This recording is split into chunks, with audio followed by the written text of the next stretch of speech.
All right, let's do this. I'm Alan from Primordial. These are going to be my top, I don't know, 20 albums of the year, 15 albums of the year. The first 5 or 10 are pretty well defined, and then after we get to about 10, 11 or 12, it all starts to get a bit vague. This will be Agitators Anonymous episode blah de blah. I'm not sure what episode number it is, 139. I'm recording it on video. I might use the video. If you're wondering why I have a black eye, I got kicked in the head playing football. At least that's my excuse. You better believe it. Right. So, the interesting thing about being asked to do your top 10 or top 20 as a musician or as a journalist is that they often ask you to do this, let's say, in October. Because, of course, they have to have their top 20s ready. The printing takes however long it does. So you often, if you release your album in November or December, you are going to not appear in most top 20s of the year unless journalists have advance copies. But the deluge of music, which is just so astounding now, like I used to be able to keep up with everything. I used to live in the same house as Darvaza from Invictus. Shout out to Darvaza from Invictus. And every week or two, I would just, go into his storeroom, take 10, 20 CDs or vinyls, and just go through them to be kind of like up on what new bands were happening. Now, that's quite a few years ago now. Now I'm a bit adrift on the shelf out at sea. I don't know everything that happens anymore in the underground. I guess this is just the natural way of things, passing of time. But I'm still have my eye in, still have something in the game. And certainly after we get past the first 10 or so bands in my top 10, and not really top 10, there's a distinct top 3, and then everything after that is sort of mixed up. There's quite a lot of underground stuff there. Like I said, I maybe don't give it the time and breath that I used to. Certainly, I was discussing this morning, and I think that podcasts, it used to say in the inside of old vinyls, home taping is killing music, but certainly podcasts are killing music. I'm making my way through a brilliant podcast called The Dictators at the moment, which has 80 episodes, each of 40 minutes. And I've made my way through 20-something episodes in about 10 or 14 days. Now, once upon a time, that probably would have been time you spent listening to music. So what can I say? Podcasts are killing music. There you go. The irony is not lost on what we're doing here. It is my, my gloomy destiny to be a content creator. Yes, indeed. I said the C word. What the fuck am I talking about? Nothing. Nonsense. I must preface this top 10, top 20 with the idea that listen to whatever the fuck you want. Whatever band, who cares about? It's up to you to make your own decision about whether you can abide their politics, their stance on this, their stance on that. Whatever rumors abound about any band, it's your prerogative, make your own decision. But if you're on the side of making that decision for other people, i.e. censoring things, you are on the wrong side of history, and that is just plain and simple. It's not up to you to decide on any terms what another person should or should not listen to. That is paternalistic, colonialistic, if that's a word.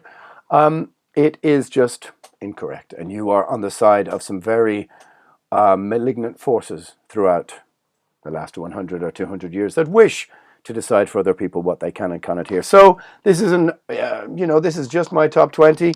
No judgment on anything to do with any of the bands. It sounds really dumb to preface that, but we live in a dumb age, so I guess I have to. So my top 3 of the year are kind of tied together. 3 unusual bedfellows, so to speak. So we might as well get the 3 of them out of the way first. The first is Deathspell Omega, The Long Defeat. I'm not going to produce vinyls of this, that, and the other, because some of these records I haven't got yet, don't own yet. I kind of prefer to pick things up when I'm at a record fair than wait for, order something in the post, which costs €22 to be delivered. I do actually own this one, but who knows where it is. Well, actually, it's over there, but anyway. Okay, number 1, Deathspell Omega, The Long Defeat. I've often written about Deathspell Omega, talked about Deathspell Omega. I could find out who they are, of course. Maybe I do know, but it doesn't matter. It's not It's incredible that a band still has this air of mystery to them after so many years, and who wants to puncture that and find out all the gritty details. But the fact remains that this is possibly the most important, or one of the most important bands of the 21st century. Whether anybody likes it or not, they've set the bar for whatever we knew as black metal to some other place. And it's left the bands sort of just below that bar, often looking like DSO, copycats, whatever you want to say. Wrong phrase. It doesn't really need saying, but Deathspell Omega, The Long Defeat, is a kind of tie at my top 3 albums of the year. It's a bit slower, it's a bit cleaner, it's not as manic or insane as Paracletus or Fast Maledicte. It's kind of a bit more melodic, it's got a bit more traditional doom elements in it. The vocals are quite different. They've changed from the last couple of albums. There's a bit of discussion about who is and who isn't singing on it. I'm not going to add to that discussion. I don't care about that. And just as a kind of an aside, when you go to discuss your top albums of the year, last year we got the New Funeral Mist, I think the day before. I think it was the day before New Year's Eve. So how could that appear in anybody's top 20? The last Clandestine Blaze was in my top 3 records of the year. And the new Deathspell Omega is in my top 3. The Long Defeat. Number 2, Destroyer 666, Never Surrender, and for the very same reason, this is classic metal. It's got super touches of Running Wild, Exciter, Old Maiden, Old Priest, but it's got this vibrant fuck you energy that metal used to have. It's got that smashing our way through the boundaries of hell that raised the goosebumps on your arm when you heard kind of storming the gate style speed metal from 83. It's got that vibe. There was only really Destroyer and Niflheim in the game. Now it looks like Niflheim have sadly fallen apart. Who knows if that keeps going or not. But the Destroyer are now kind of like in a category of one. Whether you, as I said in the preface, it's up to you how you decipher any of the, whether you like or dislike any of the things, the lyrics, the whatever, who gives a fuck. Never Surrender is tied in my top 3 records. It's a super memorable, super catchy, super energetic and vibrant. It's full of that original feeling of 80s heavy metal that you got, which was this transferal of energy. That was the original blueprint before it all got a bit too intellectual. You can't intellectualize a punch in the face or that. And that's what Destroyer is, in a nutshell. Never Surrender. Third one, Sumerlads, Dreamkiller. Now, during the last 2 years, lockdown, pandemic stuff, heavy metal, straight heavy metal, or whatever you want to call it, got virtually no look in my listening tastes. Virtually none. I was only listening to just super brutal stuff that won't come across to you if you're listening to this on the podcast as opposed to looking at my stupid ugly mug on video. But Sumerlads, Dreamkiller, is a brilliant heavy metal record with like just the best vocal performance of the year, heavy metal vocal performance of the year. Our boy from Pagan Altar and Stone Dagger and stuff. Sorry, dude, I forgot your name. But it's a masterclass of vocalizing, and it reminds me of the classic Dokken, under lock and key, maybe a bit more up-tempo than that. It's got a bit of Icon, a bit of mid-80s Scorpions. It's a masterclass of songwriting, and if this was 1986, it would be sitting at or 85, sitting at number 11 in the US album charts, about to hit 750,000 sales on copy. Or it could have been like Icon and completely disappeared, I don't know. But it's an absolutely brilliant heavy metal record. And after a few pretty gloomy years, put a smile on my face, which was pretty difficult. So, Sumerlads, Dreamkiller, brilliant record. Now we sort of get to, it sort of drops down into the next tier, like the next little division, because these are records that I didn't like as much as those first 3, but were pretty bloody fucking good. In fact, astounding. So just under that, we've got Negative Plane, The Pact. Negative Plane, at least for me, along with Bulser, are one of the greatest bands of the last 10, 20 years within the black metal scene, who kind of reinvented a little bit the kind of the sort of guitar playing tonal style, a bit sort of Triassic thoughty for death metal or whatever. Ed is on some other plane, yeah, pun intended. And the Pact is a brilliant record. It's more traditional heavy metal, and that I can hear Merciful Fate and more old school, even new British heavy metal in it, Witchfinder General maybe even, but totally distilled in this very strange atonal way. Maybe it's got some Black Hole, some Death SS in it, some Goblin, some Italian kind of 70s, early 80s proto-doom synth kind of styles in it, that very odd Italian style, composing style. But it's a brilliant record, and the production is massive. The drums sound brilliant, like a proper drum sound, not tuck tuck tuck tuck tuck tuck tuck tuck tuck tuck. This is an astounding record, and it only just did make it into my sort of triumvirate because I only just really started listening to it a little bit after the others. It sat in my collection there for a month or two, I'm afraid to say, and I've just been playing it non-stop the last day. So Negative Plane, the Pact. Next is SVRM, Zvrum. I'm not sure how to say it. It's I think a one-man black metal band from the Ukraine that I'm kind of obsessed with. I don't know the circumstances under how he managed to make this record, or whereabouts in Ukraine, but I'm kind of obsessed with this band. I must play them several times every week. I guess it's drug style, drifting harmony, very lo-fi black metal. I'm not really even sure if I'm allowed to play the songs in the background. Do you? Maybe you are. Maybe if I figure that out, I can put some in the background. I'll put a link underneath. Brilliant, very dark, grim, killer artwork. There's an album called Rosepad. I'm not even going to try and say the name. It's in Cyrillic. But yeah, I fucking love this band. And if anybody knows where you can get them on vinyl, hit me up in the comments. Okay, Voivod, Synchro Anarchy. I'm a huge Voivod fan, especially 80s Voivod, but I'll also Big Nothing Face and Angel Rat, which was a fucking brilliant record. I even like the Eric Forrest years, and I like the last few records a lot. And the EPs over the last year, let's say 3 or 4 years, have been great, really great. Synchro Anarchy sits somewhere between Nothing Face and Angel Rat, maybe. Maybe it's a bit more dynamic than Angel Rat, maybe. Brilliant sound, great singing, great concept. Voivod are in a purple patch again, and it's an absolutely brilliant record. When it came out, it just was popped up in my new recommendations, and I went, okay, new Voivod, let's check it out. Just fell in love with it. The singing is great as well. I haven't got enough good things to say about the new Voivod, and you should go and listen to it.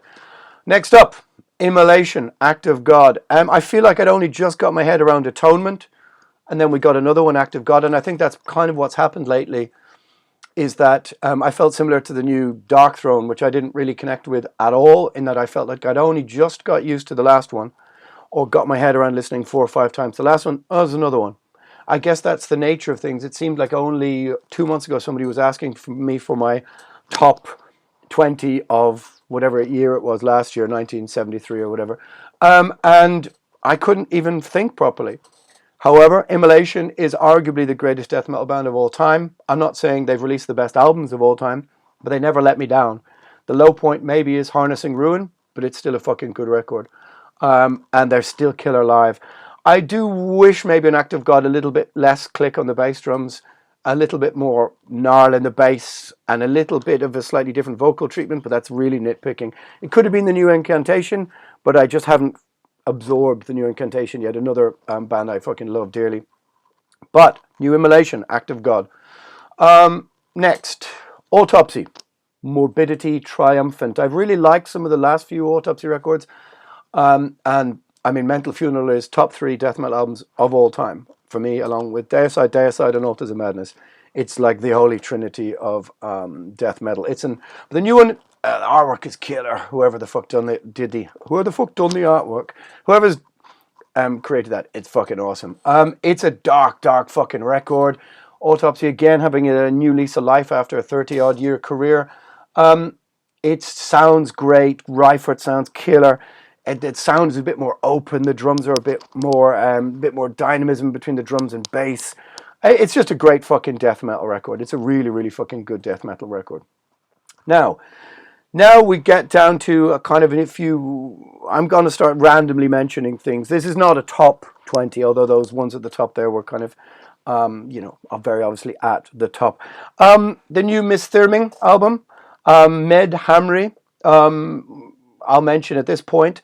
I think it's a fucking great record. It's a lot more brutal, a lot more aggressive than the last one. It's like the band went out to just kind of prove a point.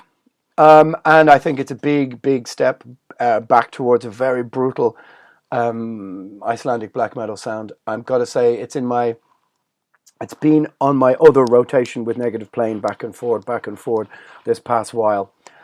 Yeah, it's a fucking great record. My list gets a bit messy here. I'm looking at it here, so excuse if you hear your name mentioned below another name mentioned. Come to the front of the class directly and write your name in the list and stand on the bold step. What else have we got here?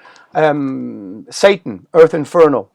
Satan never ceased to amaze me. We played with them only about 2 months ago at Primordial, and they kicked our ass, let's be honest. They kicked our ass in Hamburg. They were fucking brilliant. They sounded incredible. The playing was brilliant. Brian's voice is just fucking killer. Yeah, 3-4 albums now in since the Reformation. Artwork's great. I just can't say enough good things about them. And the riffs, the off-kilter nature of the riffs. I mean, you can see some, there's some similarities you could draw between Negative playing and them in the off-kilter way they approach some sort of heavy metal riffs. But Satan are at the top of their game, masters of their craft, when it comes to old school heavy metal. So cannot recommend that enough. Where are we? I'm rushing through these headlong. Let's see. What have I not mentioned? Drudkh, All Belong to the Night. I'm not sure I like this as much as the last 1 or 2 Drudkh albums. I think the compilation of the B-sides of the 12 inches they released go to the top of the queue for me. But under the circumstances in Ukraine under which they must have made this record, I have to mention it. And it is a great record. I'm a big Drudkh fan, and I think under any circumstances, considering the crazy year that it's been, crazy. What an understatement. Drudkh, All Belong to the Night. Right, where the fuck are we? Okay. Now we kind of get a bit more into the weeds. This is kind of like second division of my, occupying my turntable. Darkher, The Buried Storm. I could have included this in a top 20 albums, not metal of the year, but it's still got a kind of old Yorkshire doom metal twang to some of it. Darkher from the north of England. Yeah, this is kind of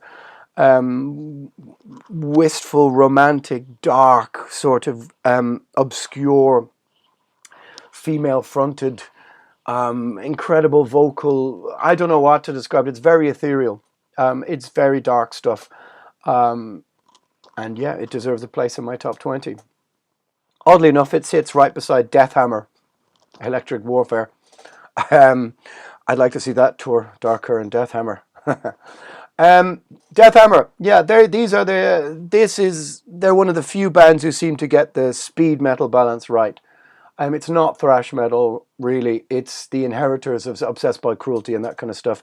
It's got some Niflheim. It's got, it's that, if that's the ballpark we're talking, but it's much more, it's got that sort of baseless tone of Obsessed by Cruelty. And I think it's the perfect antidote to all this sort of plodding, dull, clicky, modern thrash metal. Deathhammer, and from Norway as well, which there's an unusual thing for a band like this. I suppose while we wait around for another Vomitor record, Deathhammer will have to do, right? Okay. The next 2 records I will mention, I saw both these bands at Beyond the Gates, and they both kicked my ass, to be honest. The first is Darvaza, Ascending into Perdition. One of the best performances of the whole of Beyond the Gates. Was just great, really great black metal. We also with incredible clear singing, which really took me by surprise. The bass player, I think, was also singing along with Bjorn, and he had a fucking great voice. And it was a very interesting combination. Then you'd get a thrashy kind of Sodom Creator riff, and then it would go a bit epic again. Yeah, that's for the people on the podcast.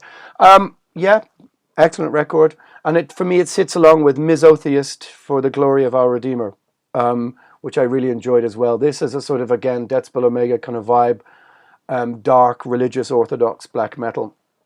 Those two records kind of sit together for me as I happen to watch. I'm not sure they were playing on the same day, but they were at least playing on the same stage over 2 days. What else have we got here as we get down into the weeds? Megadeth, the sick, the dying, and the dead. Yeah, you may have heard of them. Look, no secret, I fucking love Megadeth. And the new album was a bit of a shot in the arm. I mean, I'm a big fan of, The System Has Failed, that kind of Megadeth as well. And this new one sounded energized. There's at least 5 or 6 bangers on it. Speed metal bangers that I really, really appreciate. Probably could have been a bit higher, but I mean, I can hardly read my own writing here. What can I say? Megadeth, the sick, the dying, and the dead. Shape of Despair, the new Shape of Despair. I love Shape of Despair from Finland, Funeral Doom. The new one, I haven't digested enough to put it higher because I think Monotony Fields, the previous one, would have been up at 3 or 4 in my albums of the year. This new one, I haven't been able to digest as much. But they never let me down. Shape of Despair. They never let me down. What have we got? The Chasm, The Scars of a Reflective Shadow. Another album that has been kicking my ass a lot the last month or so. That probably could be higher in the list. If you're into immolation and incantation, there's no reason why you shouldn't know The Chasm. We played with them once with Primordial in the mid-2000s somewhere in America, and they absolutely ruled. They completely kicked ass. And Procession to the Infraworld, I think it's called, is one of my that sort of old school death metal, super chunky, heavy riffs. I mean, you can't help but bang the head that does not bang to The Chasm. And they should be higher. They probably could be higher. I'm going to mention Mantar on Metal Blade, our label mates from Germany, their new album. I spoke a bit on one of my Tuesdays miscellany bullshit waffle rambling podcasts. I really enjoyed this record. Really, really enjoyed the tone on the record. Something interesting and something different. Probably should be in a bit. Well, look, there's no higher, there's no lower. There's the first 3, there's the next 5 or 6, and then these are the kind of other records floating around that I just kind of need to pick up. For some reason, I didn't connect with the new Candlemass, Sweet Evil Sun, that much. And Candlemass is one of my favorite ever bands. Top 5 probably ever. I'm not sure why that was, because excuse me. They played Nightfall at Beyond the Gates before Merciful Fate, and it was brilliant. Johan Lankvist's he sang under the, kind of harmonizing under. He's not doing the at the gallows end high parts or whatever, but it's brilliant. He has a Dio vibe about him, and the new album has a really cool kind of Dio vibe. It reminds me a bit of Chapter 6, underrated Candlemass album, and the Ebony Throne and all that kind of stuff. Again, a record that's sitting there that I just haven't kind of fully got round to absorbing yet. It might end up higher in my affections, might not. I like this band called Licht der Urteils from Finland, Hammer, really primitive black metal. Really nasty, horrible stuff. Reminds me of the kind of thing I would have literally bitten somebody's left hand off for in 1992 or 1993. And along with Forbidden Temple and Perverted Ceremony, it's got this kind of super rattling, obscure, dark sort of bestial tone, which I really sort of appreciate in black metal. It's unreconstructed. It's not progressive. I watched some stupid, I guess, YouTuber, black metal is dead. Why does it never progress? Blah, blah, blah. Bullshit. Hey, my algorithm fooled me into viewing it. Black metal doesn't need to progress. It needs to go nowhere. It can stay just like this forever, and it will just be black metal. Doesn't need to explain itself to the likes of you or me. Speaking of which, I like this record, Ho Drakon Ho Megas, Greek black metal band. I'm a sucker for Greek black metal. The classic old bands, Varathon, Rotting Christ, Necromantia. Of course, nowadays, Yotheria is doing fucking excellent stuff. But Ho Drakon Ho Megas, very cool. I like it. I got to mention the new Ultra Sylvam as well, Sanctity of Death. Sort of went under my radar. I'm not sure I like it as much as the one before. Again, need to digest it. I'm talking a lot about digestion lately. That's got to be worrying for a man of my advancing years. Is there anything I have forgotten? Vehemence. Okay, yeah. Interesting sort of pagan metal stuff. At least in terms of mainstream metal, fuck all in the mainstream really did anything for me. I do enjoy the new Rammstein album, Zeit. It's pretty dark. It's pretty interesting. You know, I couldn't, don't think much of Ghost or whatever else. But obviously, if you've come here to listen to me or watch me waffle about my top 20, you've not hear me or come here to watch me wax lyrical about Arch Enemy or other such nonsense. There you are, my friends. That is a very rough scattergun look at my top 15, 20 albums of the year. I held back from it. Some of you know that I every now and again write for Deaf Forever. I just hadn't got my shit together to do the top 20 for Deaf Forever 6 or 8 weeks ago. And there's been quite a few interesting records that have come out before the end. And like I said, I think it's a post-pandemic thing as well, a kind of attention deficit disorder thing.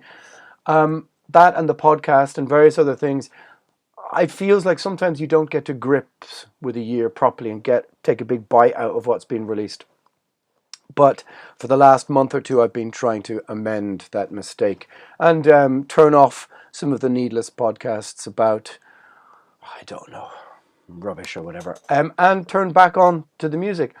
And these are my 15 or 20 records I've been kind of spending some time with over the last while. Of course, some of them have been breaking my brain since the start of the year and have like racked up dozens and dozens and dozens of listens. And others I'm just trying to get my head around. I mean, I'm looking, for example, right now at the copy of Deaf Forever with everybody else's top 20s in here. And there's so many records that I haven't heard that I just can't even, I can't even keep up. How the fuck does anyone keep up with all of the deluge of records? It's almost impossible. And that is it. That is Agitators Anonymous. It's maybe this works as a videocast way to do this. If you hate me, I hope you've enjoyed it. You can wish about giving me a black eye the next time you meet me. We'll see how it goes. I'm Alan Averill. This is Agitators Anonymous episode, look, who knows? Somewhere between 100 and, or it's around about 140. Well now. Till next time.